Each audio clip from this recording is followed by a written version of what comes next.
Well, New Zealand's gone through one of the biggest crises it's ever had to face before, and it's all to do with our climate. Look, it's a real shocker. Two things have caused this: bad infrastructure, it couldn't cope, and also forestry slash. Now, forestry slash, I think there's some answers to the for that.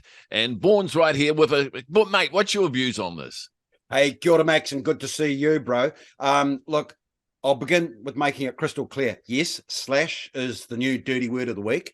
However, not all slash is the same. It falls into two very, very clear categories. Category one, Slash, the lead guitarist of rock band Guns N' Roses. That's Stuart Nash. Yeah, good slash. No, not Stuart Nash, good slash. Category two is slash being the tree debris left behind after commercial forestry operations. Now, I just wanted to make that clear for our viewers, just in case what is this friggin' slash stuff? So to be clear, we're talking about category two, the slash that is a significant challenge for forestry managers. But regardless, forestry managers have a responsibility to manage that slash generated from their commercial activities. So that's what the issue is right now, right, Max? Oh, yeah, but look, there's some other things that's very soft on this government, because I tell you what, in 2019, they were fully aware of what the slash can do. They were actually down in the South Island. There was a whole lot of environmental problems. Whole beaches were absolutely destroyed, and they were going to fix it. And that's it. Next thing we hear, locusts is tweeting away in the background. Nothing has happened. Now, we got a new prime minister. He's promising to fix things as well.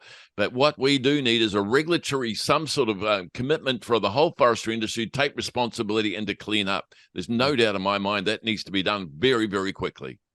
Well, Max, I think you're dead right. Isn't that the story in life, that when you neglect something, it eventually comes back to bite you on the bum? And I think the responsibility for cleaning up the slash does obviously depend on the regulations and laws that are in place, and I don't really understand those, but boy, am I going to school up on that over the next couple of days.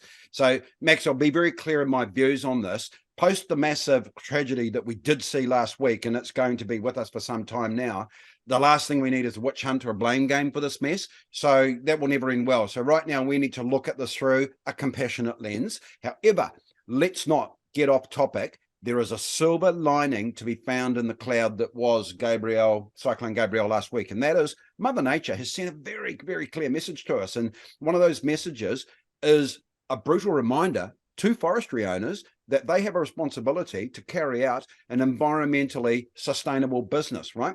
And, so that's obviously got to be viable, but it has to be sustainable. And that includes the management of the slash. So, really, honestly, Max, what last week happened was Mother Nature, she fluffed the feathers, spat the slash out of the forest. That was her way of actually saying to us, look at this shit. I don't want it. You can have it back. And look at the mess we got now. So we're from here. I suppose that first things first, hard discussions have to be had with the forestry industry. And how does a $6 billion industry go forward and operate viably and ethically? So my closing comment on that is, this is one situation where all politicians need to get on the friggin' same page ASAP. And I agree with that. And also, it really needs some of our boffins to actually have a look at this, because slash does put nutrients back in the ground, yet we can't leave it lying around, folks. So there's got to be a solution somewhere in the middle of it. All right, Vaughan, really good talking to you, and I'll talk to you again next week. To be continued. Cheers, Max.